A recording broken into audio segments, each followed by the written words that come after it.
Welcome to the Retro Video Store Podcast.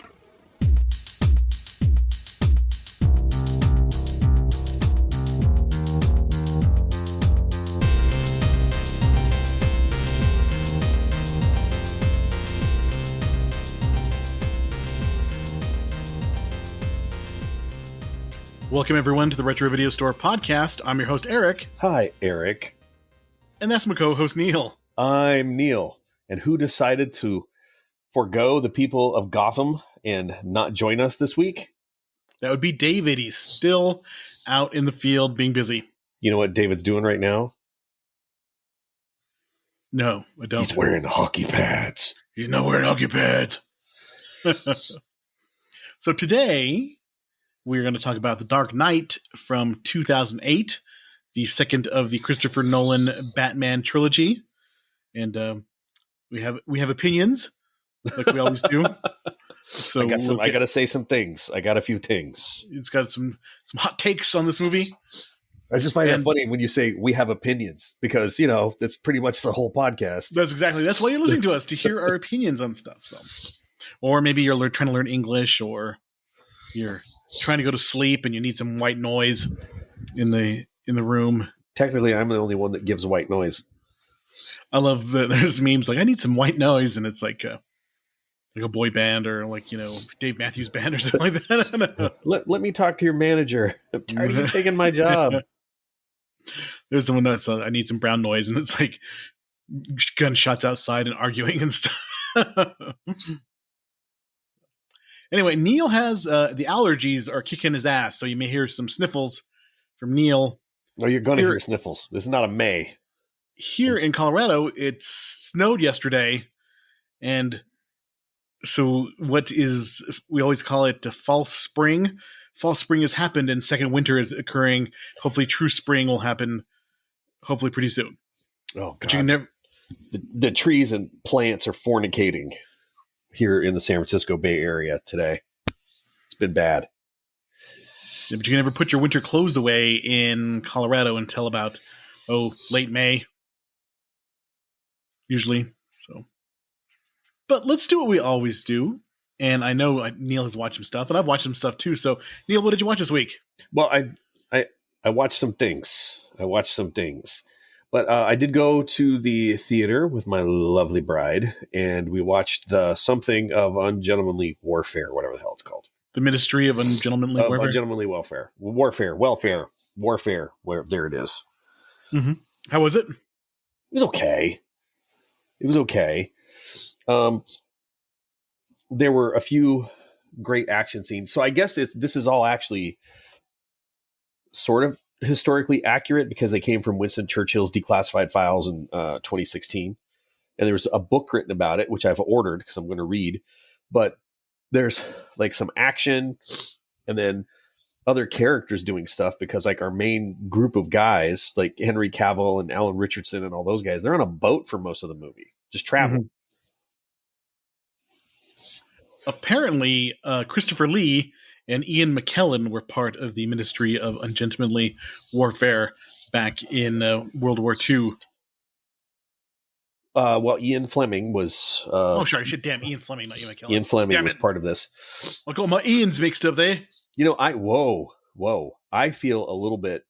Not all white people look alike, Eric, since we're talking about white noise. Come on. Damn it. Yeah, Ian McKellen is a great actor, but he was probably not that old. He just stood at the border and he just told the Germans, "You shall not pass." Damn, I could not believe I got mixed up. Thank you for correcting me because that was bad. Anyway, so what would you give? Would you go see it again? Would you recommend it to anybody?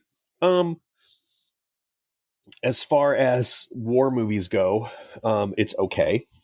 It's mostly about espionage and things like this, but how accurate, I don't know. This is one of the times I wish my grandfather was still alive because these guys are just basically strolling through German bases and shooting guys with nobody noticing.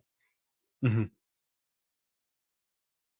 But apparently this is something that happened. And I did go through the effort, and my wife did too, of looking up what happened to these guys after this. And most of them lived like 8 more months because they all got killed on missions. Oh. Like after they're like, look at these guys, they kicked ass. And the next mission, not quite so lucky. So yeah, there were a few things watched, but that was like the biggie, the real new one. I But keep hearing that Abigail is good. that is next on the list. Yes, I kind of want to see that. I have a friend, Marcus, who's listens to the podcast and is a movie fan. He sent me a message, a DM, saying I need to see that. He said it was really, really good. So it makes me want to check it out. And it's getting good reviews too. So, well, it was kind of a toss up for us. But I think strictly for my wife's viewing pleasure, we went and watched Henry Cavill. The Henry Cavill movie, yeah. Yeah, just strictly for her viewing pleasure. There couldn't have been, if there wasn't even any plot, I think she would have been just fine. Mm-hmm. Just sitting there watching those two guys romp around and do their thing. But Abigail's next on the list. That's probably going to be next weekend. I hear it's good. Yeah, I've heard it's a little slow, but then, the last, the third act, it just goes balls to the wall. But I'm okay with that as long as, it's incredibly violent and yeah, people are getting killed in unique and creative ways. I will wait through the first two acts for that. And you watch, good sir? Well, earlier in the week, I watched Raising Arizona because it was on one of the cable channels, like HBO or Cinemax, something like that. It was really, really funny. Love that movie. Have we done that movie? I don't think we have. Nope, we got to watch it. We got to do that. That's got to be one of those things that come up soon. I just love the Coen brothers dialogue, and Nick Cage is just balls to the wall in that movie. Really, really good. That movie played an important part in the first 10 years of our marriage. Mm-hmm. People would always say, "Oh God, you guys have been together a while. When are you having kids?" And I would always tell them, her womb is a barren, rocky soil where my seed can find no purchase. And she would swat at me. Anytime we see, when you hold a kitten or a puppy or something like that, and you always think of Holly Hunter, and she starts crying. I love him so much. I think about it all the time. She did a hell of a job of that movie. That movie is just so much fun. We definitely got to check it out. That was one of those movies. These are mighty fine cereal flakes. Miss McDonough. It's one of those movies that you rented and not knowing really what it was, and then you're like, holy shit, I've never seen a movie like this before. And it becomes one of your favorites and just becomes a huge movie. I went and saw that one in the theater. That was a rental. Definitely. Rental for me. I saw it in the theater, and I remember my parents asking me what it was about. I'm like, you know what? I'm not really sure. The other movie I watched today, and it's on Shudder, Late Night with the Devil, and I thought it was pretty damn good. It depends on your tolerance for found footage movies, because it's supposedly the lost tape of this memorable late night TV show on October 31st of 1977, and it's pretty good. It's a lot of fun. It takes a little bit to get going, but once it gets going, it's really, really good. If you like that kind of witchy, satanic panic thing going on, which I do. I love it. Yep, it's up your alley. If it's it just is captures that spirit of the late 70s, the talk shows where basically anything could happen. They would have any guest on, and it's got a little bit of possession. It's got a little bit of devil worship. It's got a little bit of conspiracy theories with Bohemian Grove and things like that. And it's a little bit ambitious TV stars. It's really good. I enjoyed it. It's an hour and a half. It's worth it. It's worth a watch. It's on Shudder. Late Night with the Devil. I think I have the wife talked into that one. We might watch that together. Yeah, Jamie. I told Jamie that it was good, and she's like, "Well, maybe I'll watch it with you. It looked kind of interesting." So it was pretty good. I enjoyed it. Oh, my eyes are watering. Look at this. I'm not tearing up hearing about your movie, but I know I can just watching your eyes well up with with tears. The allergies must be really bad. You're suffering. I can tell. My allergies are really bad today, Eric. You're suffering. But I'm here for the people and for Batman. For Batman. So we're talking about The Dark Knight from 2008. Widely regarded as one of the best superhero movies of all time. But is it? I think it is. And we were talking about this before we started recording, is I think that with the influx of so many superhero movies, then maybe its impact is now been blunted because we're so used to seeing all this crazy superhero stuff.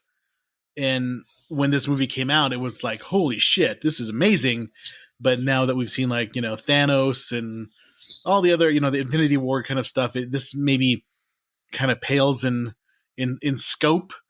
But when it came out, it was amazing. And there's still a lot of good stuff to talk about it, but there are some flaws in this movie that stick out. Number one, Christian Bale. I think Christian Bale is a good Bruce Wayne. He's a shit Batman boy. But Batman, he's not so good. No, not at all. And I think us both being OG comic book readers and longtime Batman fans, we're used to Batman being a extremely resourceful, very kick-ass character who Neil was saying looks like Batman's overexerting himself at every moment that he in this movie. It looks like he's doing his max bench. It looks like he's trying to find a gym bro to spot him with everything that he does. Mm-hmm.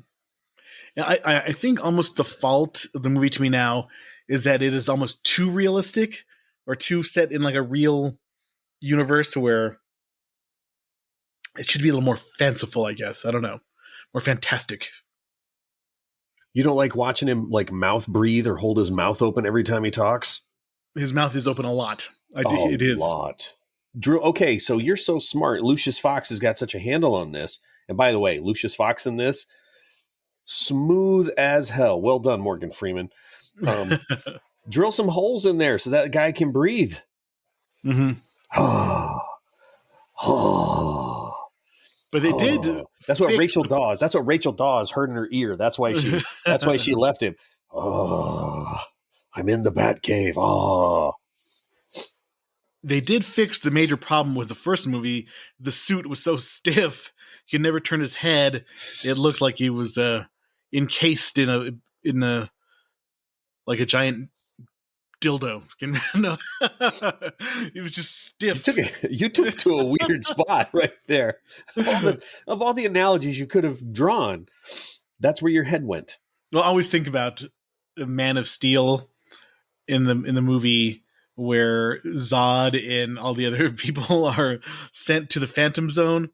In the original movie, they get pulled into this cool looking mirror thing, and then you see them like, oh, pressed against the mirror. But in Man of Steel, they get put in dildos that shoot into the Phantom Zone. Look it up, people. Look up look up the images on or if you have seen it, just watch it. It is hilarious. I'm like, well, that's an interesting design choice. Eric is. I didn't know you were an expert on space dildos. Honestly, that'd be cool. Like a person to be on a talk show. We have our space dildo expert on today. But anyway, let's get to the Internet Movie Database tagline. When the menace, known as the Joker, wreaks havoc and chaos on the people of Gotham, Batman must accept one of the greatest psychological and physical tests of his ability to fight injustice.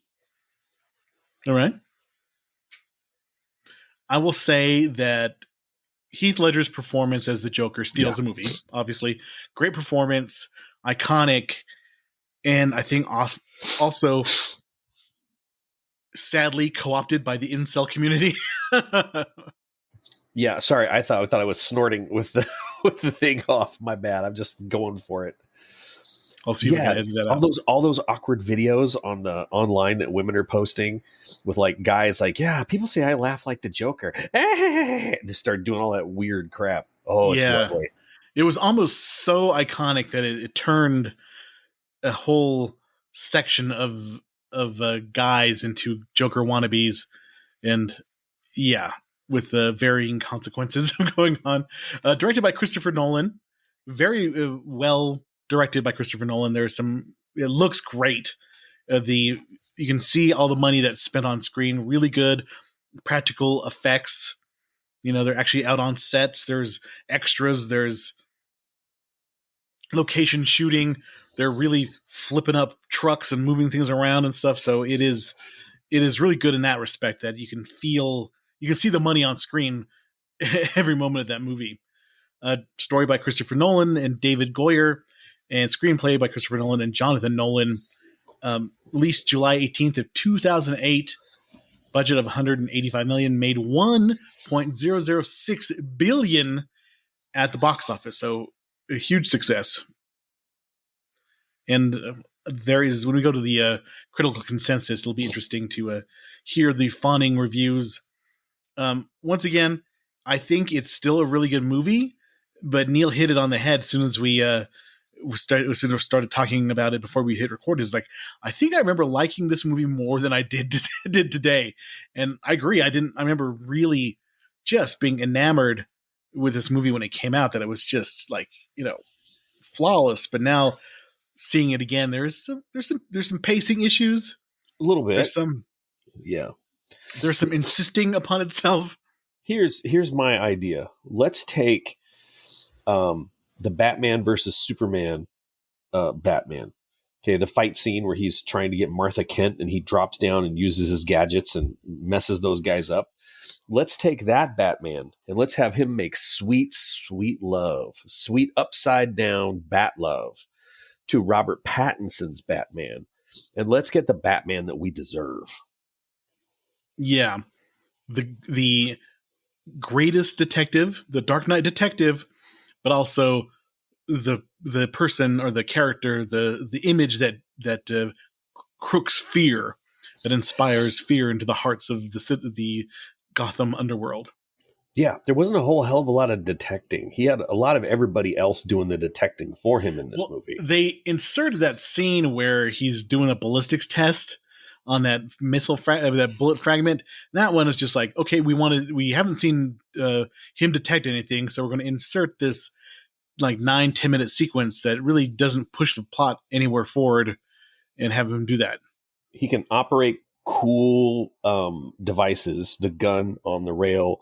Look how neat that is. And he's gonna crank the vise that holds the brick. Look at what he did. Mm-hmm. Yeah, that part to me is that they could have jettisoned that part and it'd been just fine. But let's talk about the cast. Christian Bale as Batman / Bruce Wayne. And I think that he's really good as Bruce Wayne. Not so great as Batman. Michael Caine is Alfred, and he's awesome. The cast around Christian Bale is really, really good. And they elevate the material. Once you get Morgan Freeman in there and Michael Caine, Gary Oldman, they are there to elevate things to the next level. What did you think about Maggie? What did you think about Maggie Gyllenhaal? I thought she was better than Katie Holmes. Yeah, she was more of an adult. You would agree that she seems to be more mature and more intelligent, where Katie Holmes, you felt like she was an actress playing a lawyer rather than being a lawyer. She just reminds me of like the really like supportive wife who knows that her husband's an absolute like geek D-bag, and just like really just the look on her face like, oh, Bruce, seriously, this is what we're going to do. Yeah, so the cast is really good. I thought Aaron Eckhart was good as Harvey Dent. He was going to be, we thought he was going to be a star, but nothing really came up after him. He was in that weird I, Frankenstein movie. Yeah, they could have ditched Two-Face, like completely ditched Two-Face. Such a crappy like concept to portray Two-Face with like a bare eyeball. Yeah, he needs some re-wedding drops. Otherwise, his eye would have been. And he's pronouncing everything perfectly while he's missing, I don't know, half his lips. Mm-hmm. I dare anybody go get a whole bunch of dental work done on one side and then just come back and try to say stuff and try to be heard. Yeah, but it doesn't sound very good if he's all, it's about what's fair. Lame. It was lame.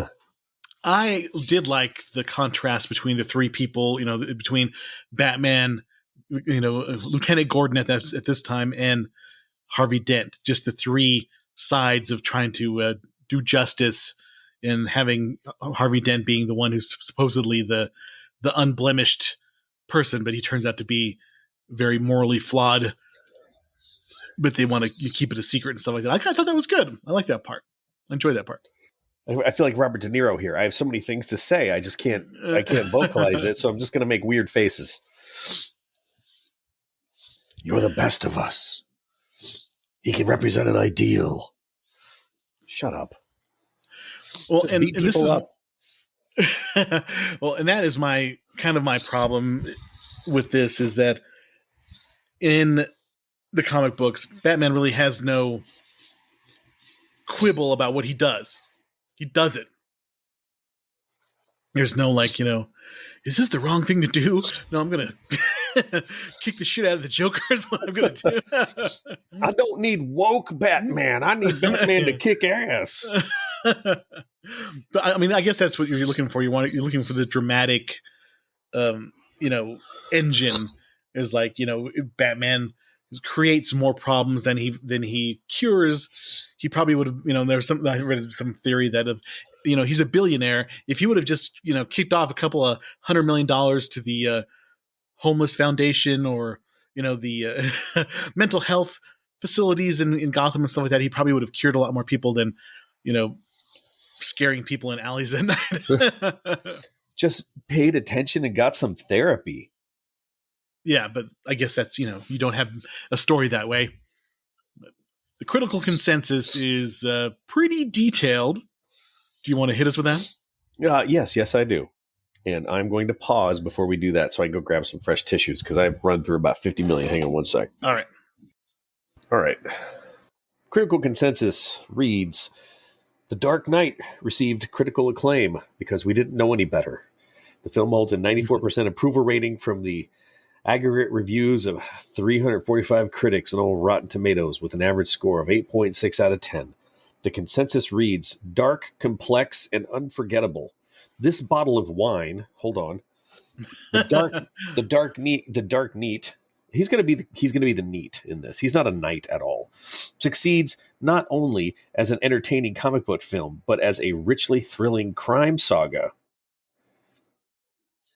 Alrighty then. On Metacritic, the film has a weighted average score of 84 out of 100 based on 39 critics, indicating universal acclaim. Audiences polled by CinemaScore gave the film an average grade of A on an A+ to F scale. Several publications called The Dark Knight the best comic book hero adaptation ever made. Roger Ebert said it. Alongside Iron Man, had redefined the potential of superhero films by combining comic book tropes with real-world events. Some appreciated its complex moral tale about the effects of vigilantism and terrorism on contemporary society. Emmanuel Levy and Manolo Dargis praised the depiction of the characters as possessing both positive and negative aspects, such as Batman's efforts to end crime, provoking unintended consequences, and a greater response from criminals. Dargis believed The Dark Knight's exploration of chaos, fear, and death following the September 11th attacks in 2001 represented that American movies had entered a new era of ambivalence when it comes to their heroes, or maybe just superness. Others criticized the dark, grim, intense, and self-serious tone as lacking any elements of fun or fantasy. David Denby said The Dark Knight was a product of a time of terror, but focused on embracing and unleashing it while cynically setting up a sequel. Stephanie Zacharek and David Edelstein criticized a perceived lack of visual storytelling. Hold on. Let me read that one again. A perceived lack of visual storytelling. This movie was all visuals, in favor of exposition and aspects of the plot being difficult to follow amid the fast pace and loud score. Christopher's action direction was criticized, especially during fight scenes, where it can be difficult to see things clearly, because that was the only way to get through it, because he fought for shit. Although the prologue bank heist was praised as among the film's best. Ledger's performance received near unanimous praise, with the caveat that his death made the role both highly anticipated and difficult to watch. Dargis, among others, described Ledger as realizing the Joker so convincingly, intensely, and viscerally it made the audience forget about the actor behind the makeup. The Village Voice wrote the performance would have made Ledger a legend even if he had lived. Other reviews said Ledger outshone Nicholson's magnificent performance with macabre humor and malevolence. Yeah, no shit it did. Reviews generally agreed that the Joker was the best written character and that Ledger commanded scenes from the entire cast to create one of the most mesmerizing cinematic villains. Zaccaria, however, lamented that the performance was not in service of a better film. You, sir, are correct. Bale's reception was mixed. His performance was considered to be alternately captivating or serviceable, but ultimately uninteresting, and undermined by portraying an immovable and generally unchanged character who delivers Batman's dialogue in a hoarse, unvarying tone. Eckhart's performance was generally well received. Reviewers praised his portrayal of Dent as charismatic and the character's subsequent transformation into a sad, bitter monster, although Variety considered his subplot the film's weakest. Stephen Hunter said the Dent character was underwritten and that Eckhart was incapable of portraying the role as intended. Several reviewers regarded Gyllenhaal as an improvement over Holmes, although others said they found difficulty caring about the character that Gyllenhaal, while more talented than her predecessor, was miscast. Pete Travers praised Oldman's skill in making a virtuous character interesting, and he, among others, described Kane's and Freeman's performance as effortless. Ebert surmised the entire cast provided powerful performances that engaged the audience, such that we're surprised how deeply the drama affects us. Mm-hmm. Valid criticism, I would say. In a lot of it, I do think that Batman becomes the weakest link in his own movie. I feel. I still like this movie quite a bit. I think it's a good movie, but when it comes to origin movies, I think actually I prefer Iron Man to this movie. I think I like Iron Man better than The Dark Knight. Well, Batman Begins would be the origin. Yeah, I think Batman Begins is a better movie than this. I prefer Batman Begins to The Dark Knight. I don't even want to talk about the third film. Yeah, we're going to get to it eventually, but it is flawed. There's some good parts about it, but mostly it's like, where's Batman in this movie? He's Batman, but no Batman in this movie. It takes he sits out for like 45 minutes doing push-ups in a cell. Yeah, he's going to go through his redemption arc, and then we have the very, and I mean, he looked big, but he wasn't Bane-sized Bane. Yeah. He has breathing problems, not because they're pumping venom into his veins. No. That would be difficult for you. That would be difficult for you. I have crossed oceans of time to find you, Batman. You would look like Bane if you put on the Bane mask there, Neil. All veiny and fucked up. I didn't say that. It was implied. I read it in your words in between. So let's talk about the plot, though. I do really like the intro. James Newton Howard and Hans Zimmer's score is really, really good. Hans Zimmer just pretty much knocks it out of the ballpark, whatever movie he does. And this one is pretty memorable. He's really right now, I think he's like the number one film composer when you think about what he's doing with Christopher Nolan and then and Dune and the other movies that he's done, that he's like the guy right now. Yeah, I paid more attention to the music because I rewatched Dune 2. I got the early release of it. Mm-hmm. Did a digital download. Because like I've said before, I don't really pay much attention to the music in a film because there's just way too much to look at. I'm just not a very auditory kind of guy.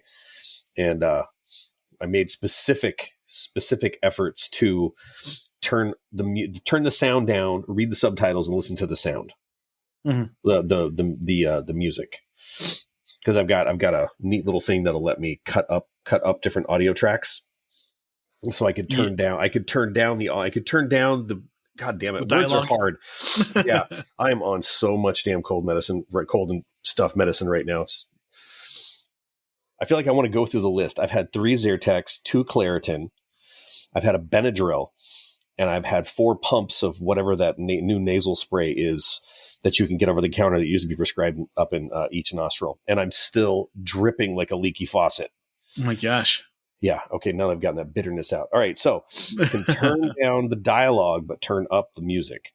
Mm-hmm. And it's absolutely fantastic. I think the sound itself was a character because I was just so sad at some of the scenes.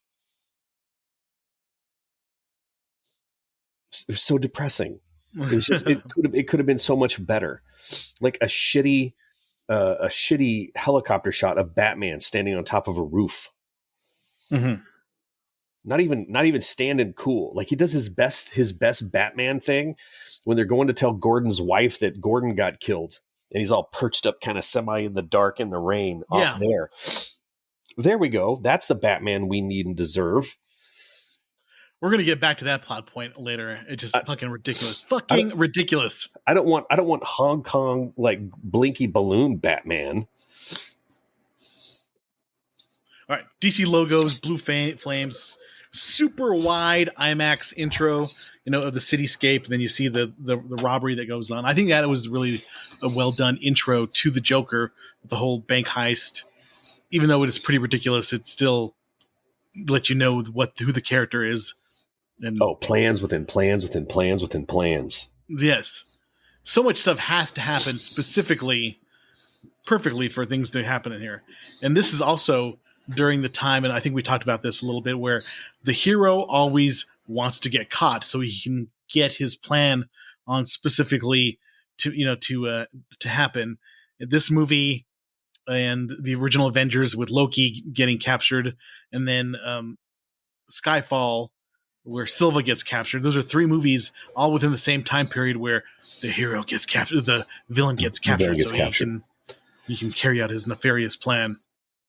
Okay, but of all of those, I would say Loki, I would say Silva, and I would say the Jokers were the coolest. I just want my phone call. Yeah, those are pretty cool. I like that, the henchmen are taking each other out after they do their specific jobs. And I like the look of the masks the thugs wear, his henchmen wear. They're kind of cool looking. A lot of the design choices are done really well in, just set direction and clothing and all that kind of stuff. Everything looks really good in this movie.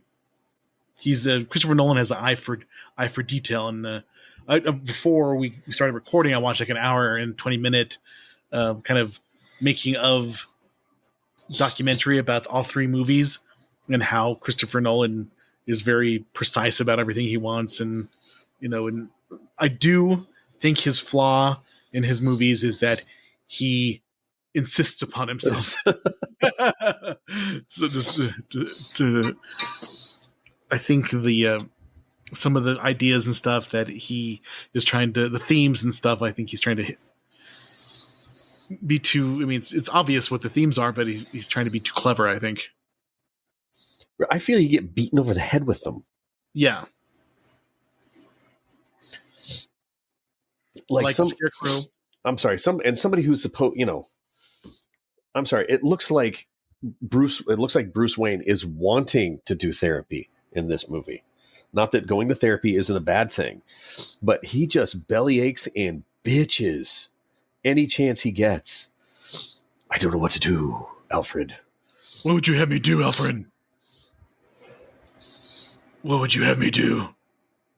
And Alfred just like, well, first, I keep making breakfast and you're never fucking here for it.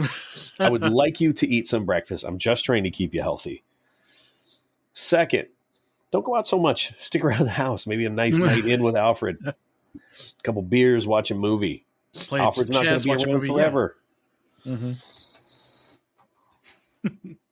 The intro to the Joker is really cool. Get to see Lieutenant Gordon and the intro to the rest of like the underground, the criminal element. You get the Russian mob. You get the Michael Jai White, who played Spawn in the Spawn TV the Spawn movie. He's the Gamble, one of the other top mafia guys, and then you get Eric Roberts. Eric Roberts actually gets a chance to chew some scenery in this movie. Yeah, do some acting. Yeah, is Salvatore Maroni, who's taken over the Falcone crime family from the other guy, and Harvey Dent. You get to see him as the kind of white knight getting punching out a guy who pulls a gun on him in court. We skipped hockey pads. Oh yeah, yes, the vigilantes that have sprung up to try to help Batman or do Batman's work. And then, what's wrong with why can't we help? What's the difference between you and us? I'm not wearing hockey pads. I think about that line reading all the time. That leads me to one of the bits of the movie that I enjoyed the most. The one guy going like, Batman has all this really cool shit. How is he funding it? I work for a really rich guy. Let me do a little digging. Hey, guess what? Then there you have it. But I do like Lucia's his response to him, like, "You want to blackmail him? Good luck." I think the Hong Kong side quest was kind of cool just for the visuals and stuff, but it didn't really. It kind of, drug the movie down a little bit. Little bit. This was one of, I actually took this one a little bit better because this goes back to the Joker just being smarter than all of them. Mm-hmm. He's a squealer, and I can tell a squealer. He knew he had everybody's number. He knew how everybody would react up until the very last instant. That part was really cool, though, with the intro when they're having that meeting during the day so they don't get caught by Batman. And, Lau tells them that he moved all their money and the Joker gets to do his magic trick, which is always that in the theater. Everybody's like, oh, whoa. Yeah. That freaked everybody out. It's gone. Yeah. Those moments are really, really well done. And you can tell that they did a lot of, Heath Ledger, Christopher Nolan speaks about how much research and just thoughts he put into playing the character, and even kind of like helping the costume designer figure out this is what he would wear, or this is what my Joker would wear, and that he would put his own makeup on rather than have somebody else put it on, that everything would be done by himself and not very well. So the makeup looks different a lot, and his hands are dirty because he puts it on himself. And yeah, it's just an iconic character. It was like listening to Tom Waits go psychopathic. Yeah, there are clips of Tom Waits talking on talk shows, and he has that kind of Tom Waitsian way of speaking, and it does sound like the Joker. I am a Tom Waits fan. I do enjoy me some Tom Waits. I can't think of one song I've ever heard of his off the top of my head. There's some songs that were covers of Tom Waits that became famous. The Eagles covered Old 55 by Tom Waits, and Rod Stewart did Downtown Train, which is a Tom Waits song. I don't know either of those. Keep going. Keep trying. Yeah. I really love Tom Waits' songs. The best album to me is Swordfish Trombones, because it really captures the weirdness of Tom Waits, and none of those songs are made for like, hey, here's a new single from Tom Waits. It's all very unusual music. So he had a really good run with Swordfish Trombones and Rain Dogs, Frank's Wild Years. They're all really good albums. So, you say it's all this unusual music, but then you put that post up about that weird German guy. Klaus Nomi.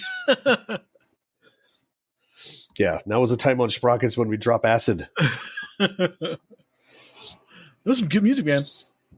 So I do think Maggie Gyllenhaal is a step up from Katie Holmes. I think she is a pretty good actress. And this is the one thing, though, about the movie that I think sticks is true, is that you either die a hero or live long enough to see yourself become the villain. That's true shit, man.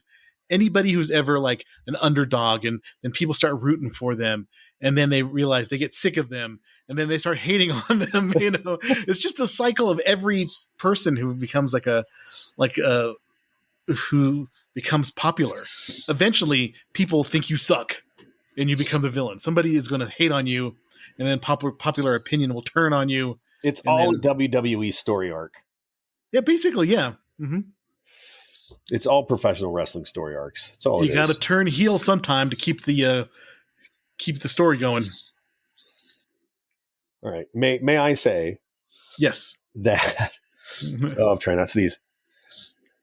That the best part of this movie wasn't actually in the movie. It was in your show notes Uh-huh. when when the Joker meets Rachel. Oh.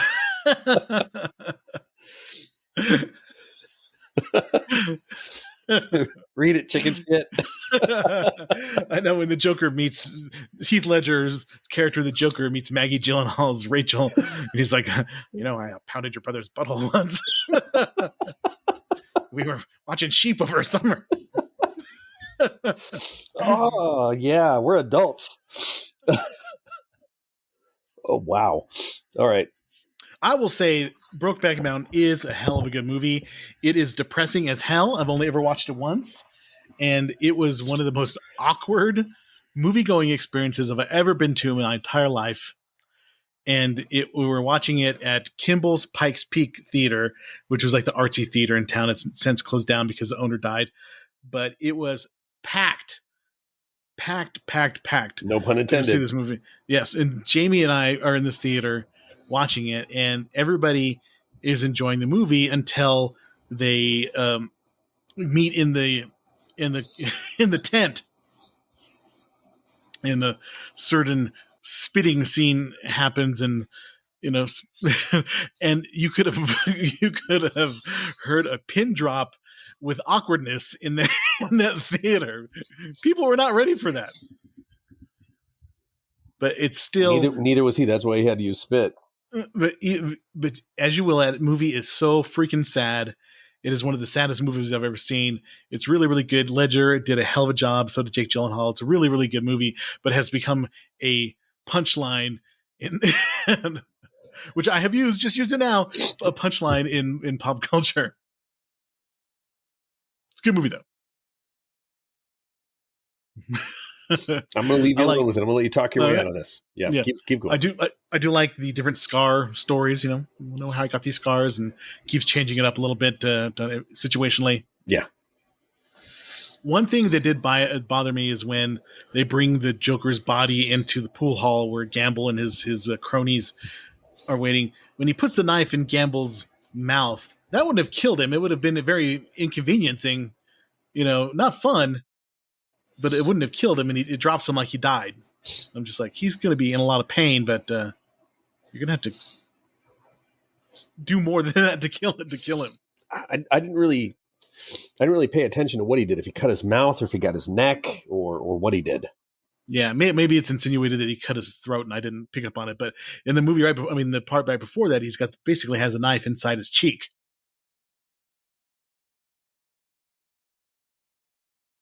So I thought I was muted. Was I not muted when I did that? No, you were muted. Okay. Oh, I'm sneezing, Eric. My nose is stuffy. So when I'm trying to figure out exactly how to approach this. Okay, so the whole scene where they capture the Joker, right?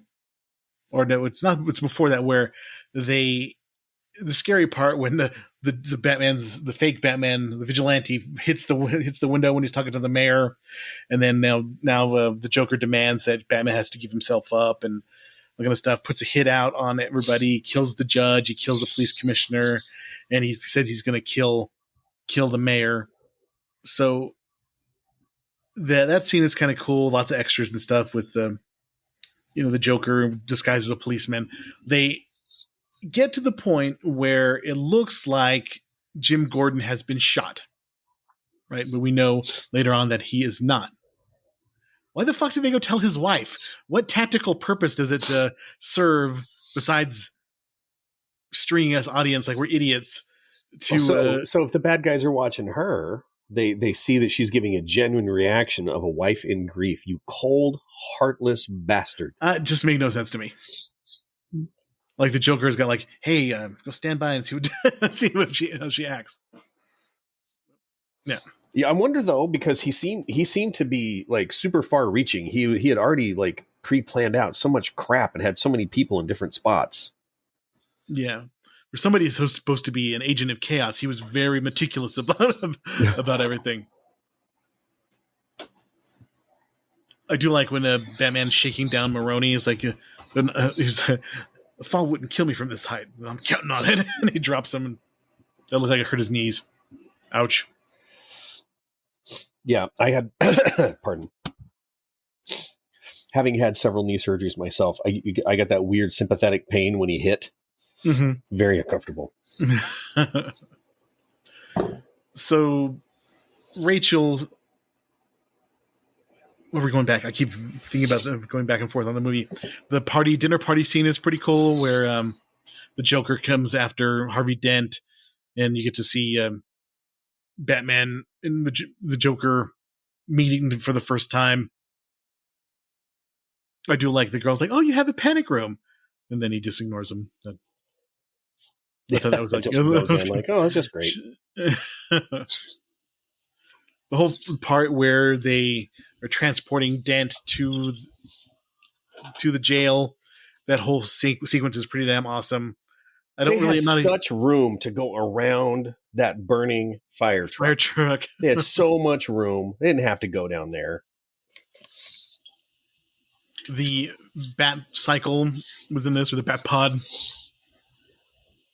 Pretty cool, except for I kept thinking of The Incredibles when she's no capes, because Batman's cape is just building dangerously close to the tire of the car. That's exactly what the missus was talking about the whole time. And by the way, she hated this film and said bad things about you. Really? Oh, yeah. She was not a fan of this. She ripped it apart while we're watching it.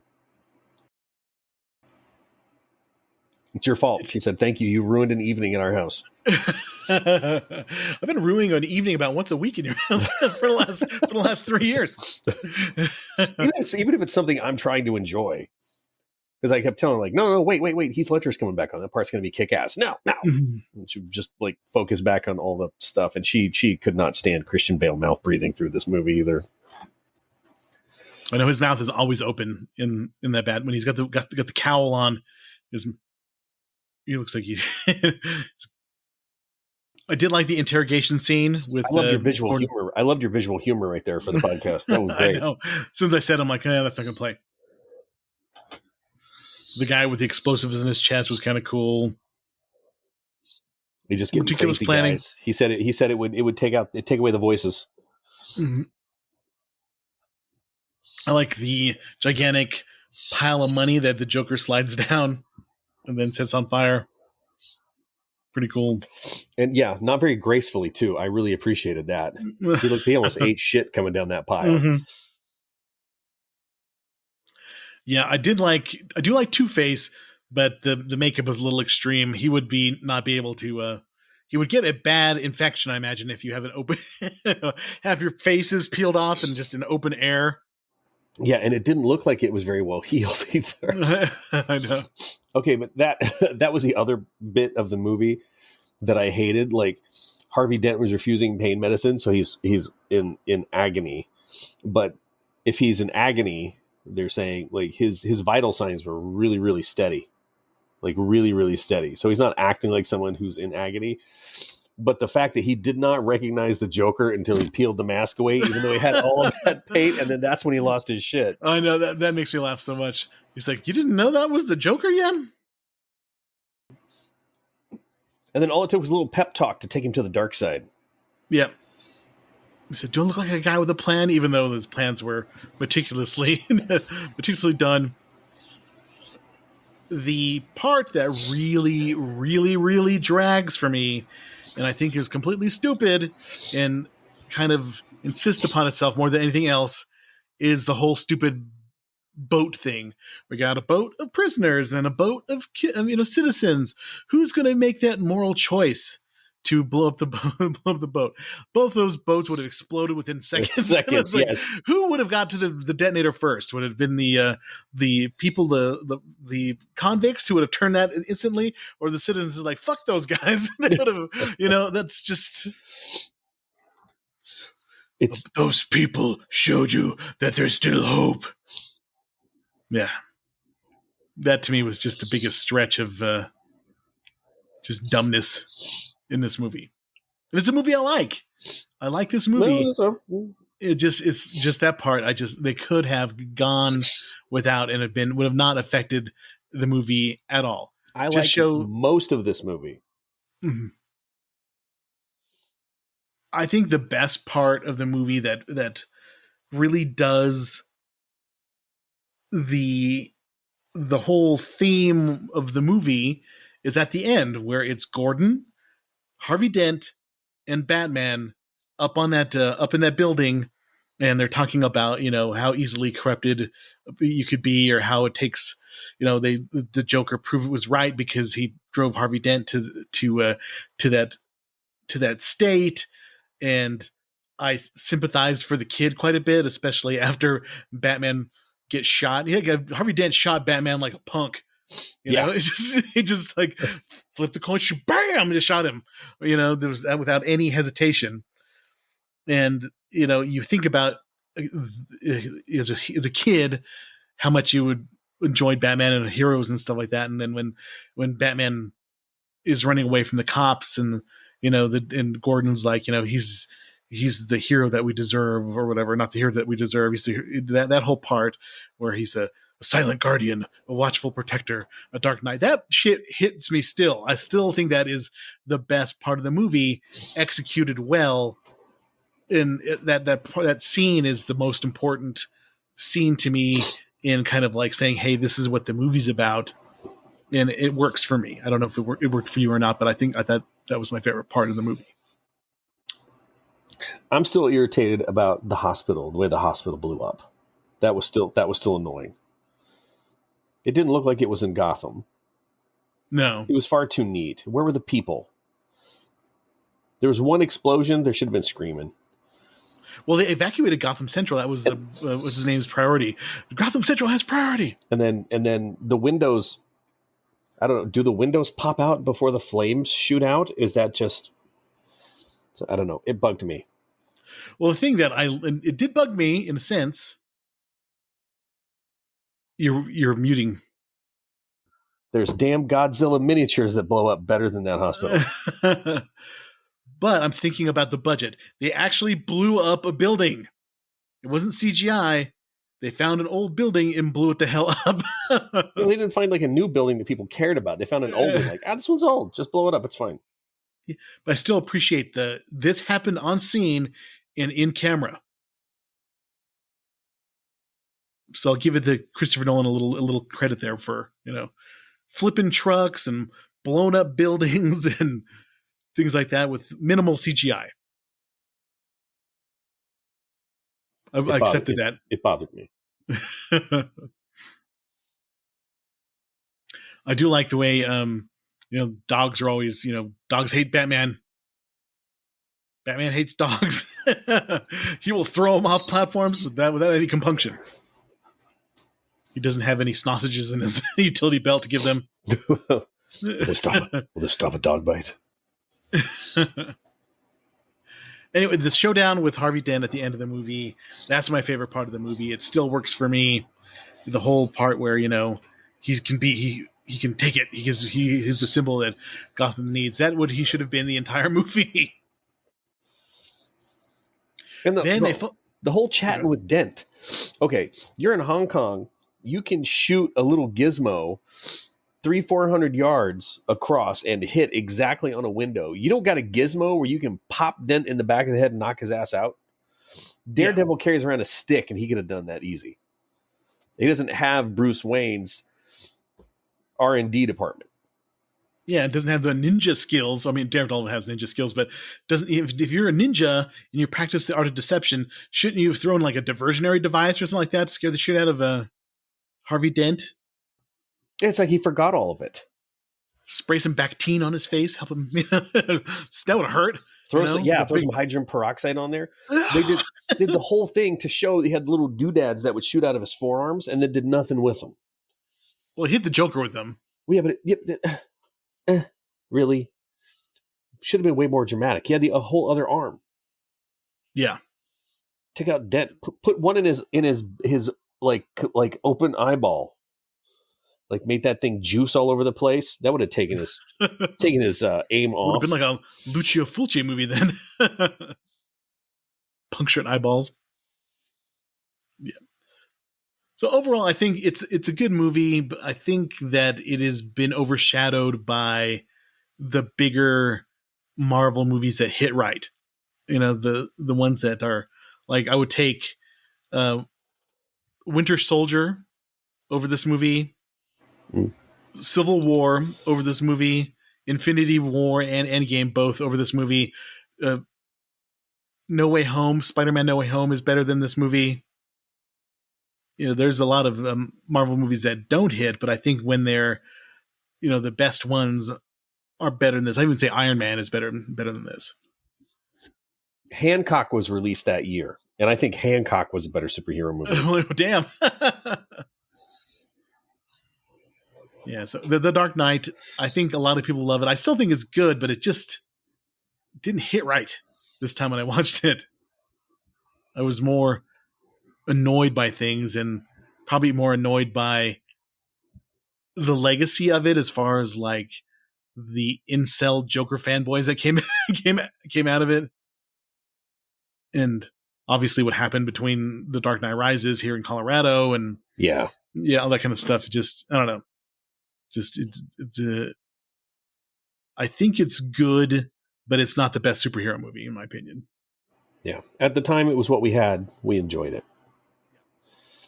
But this was, you're in town and you're like, Mom, Dad, I want Batman. They're like, nope, we have Batman at home. So The Dark Knight was the number one movie for the domestic box office. Iron Man was second.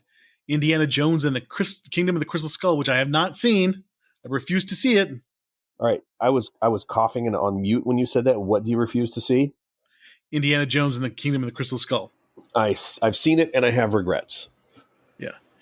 Hancock, speaking of, is number 4. Wall-E, number 5. Kung Fu Panda. Madagascar 2, Escape to Africa. Twilight came out that year. Quantum of Solace. Horton Hears a Who. The Sex and the City movie made $152 million. The hell? Think of what that did for Manhattan sales. Just of the cocktail. Mamma Mia. The Chronicles of Narnia. Prince Caspian, which I have not seen. The Incredible Hulk with what's his name? Eric Bana? No, not Eric Bana. With Norton. Edward Norton, which is not a bad movie. I think that The Abomination has done pretty good in that movie. And what's his name? Tim Roth does a pretty good job in it. It's kind of the underseen one. The fact that he got breathing exercises from a legend of jiu-jitsu. Oh yeah, to keep himself calm. Yep. Wanted, Juno. Juno made $115 million. That's crazy. Tropic Thunder was $110 million. Step Brothers came out that year. You Don't Mess with the Zohan came out that year. Great movies.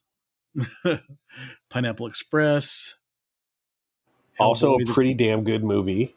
Yep. Cloverfield, Hellboy 2, The Golden Army, Marley and Me, Forgetting Sarah Marshall is pretty good too. Lots of Judd Apatow movies. The House Bunny. Ooh, the sequel to Prom Night, or the remake of Prom Night. The remake of Prom Night. Prom Night. Prom Night came out that year. So the next week, just to let you know, we're going to do, in May, High School Movie Month. Because, the school year is coming to an end. So on the docket for next month is a cavalcade of movies of varying quality. That's a good way to say it. I know we're talking about all these movies and what's great and what's bad and how wonderful Christopher Nolan is and all that stuff. But I do want to point out that this was the year that Hannah Montana and Miley Cyrus' Best of Both Worlds concert came out. The movie. Wow. So you're getting all up in arms about that, but if you're getting that masterpiece. Your move, Nolan. So Prom Night, the original one from, I think 1980s coming out. We're going to talk about that on May 4th. 3 O'Clock High, Underseen High School Movie will be come out the week after that. The Last American Virgin, which I'm dying to talk about, will be May 18th. And the last one of that month, I'm still wavering on. We may try to figure out maybe a horror movie. But for right now, it's just One of the Guys, which is horrible in its own right. Just not intentionally. That's one my wife watched as a younger person and actually enjoyed. She was looking forward to that one. Okay, well, maybe we'll just keep it on the docket then. So next month we can talk about it, but we'll just occasionally throw in there like my wife likes this movie. So thank you everybody for this month. It's been a really good download month, and we appreciate everybody listening. We're gonna have theme month, and then June I think we're going to do remake month again. Some of the worst or best remakes, depending on what your perspective is, coming up. Hopefully David will be joining us on a few episodes. Hopefully my allergies won't be kicking my ass and we'll be trying to mute in and out of the podcast. Holy crap. So you can get a hold of us, rvspodcast222@gmail.com. You can get a hold of us on Threads and on Facebook and on Instagram. We're there. And we do appreciate your emails. And we'll talk about you on air if you send us one. And if you want to contribute to the cause, go to buymeacoffee.com and look up the Retro Video Store and help contribute to keep this show afloat. Even if you don't send us an email, we could talk about you. Yeah, that's true. Just you send us in one of your friends' names, and I'll be more than happy to talk about them. All right. Thanks, everybody. Everybody have a good week. Don't watch this. Thank you for listening to the Retro Video Store Podcast.